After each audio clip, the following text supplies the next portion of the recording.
വലിയ ജീരകം ഇതുപോലെ വറുത്ത് പൊടിച്ച് വെച്ചാലേ നമ്മൾ നോൺ വെജ് കറി ഉണ്ടാക്കുകയാണെങ്കിലും വെജ് കറി ഉണ്ടാക്കുകയാണെങ്കിലൊക്കെ ഇതൊരു സ്പൂൺ ഇട്ട് കൊടുത്താൽ കറിക്ക് നല്ല ടേസ്റ്റ് കൂടും കേട്ടോ.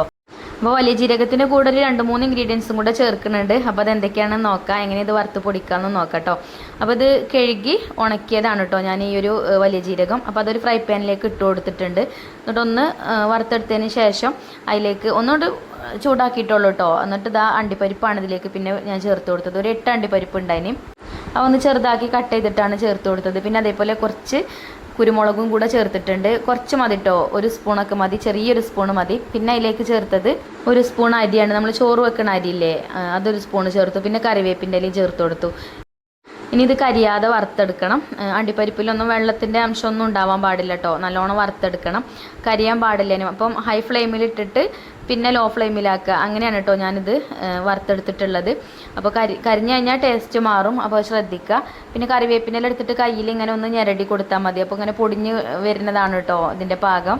ഇനി ഇത് ചൂടാറാൻ വേണ്ടിയിട്ട് ഒരു പ്ലേറ്റിലേക്ക് മാറ്റി കൊടുക്കുക. എന്നിട്ട് ചൂടാറിയതിന് ശേഷം മിക്സിൻ്റെ ചെറിയ ജാറിലിട്ടിട്ട് പൊടിച്ചെടുക്കുക. ചൂടാറിയിട്ട് വേണം കേട്ടോ പൊടിച്ചെടുക്കാൻ, ഇല്ലെങ്കിൽ ജാറ് കേടാവും. ഇപ്പോൾ നോമ്പൊക്കെ അല്ലേ, നമുക്ക് ബീഫ് കറിയും ചിക്കൻ കറിയും മട്ടൻ കറിയൊക്കെ ഉണ്ടാക്കേണ്ടി വരുമല്ലോ. അപ്പോൾ ഇതൊരു സ്പൂണ് ചേർത്ത് ചിക്കൻ കറിയും ബീഫ് കറിയൊക്കെ ഉണ്ടാക്കിയാൽ നല്ല ടേസ്റ്റാട്ടോ. അപ്പോൾ ഇതുപോലെ ഒരു ഉണങ്ങിയ ബോട്ടിലാക്കിയിട്ട് സൂക്ഷിക്കുക.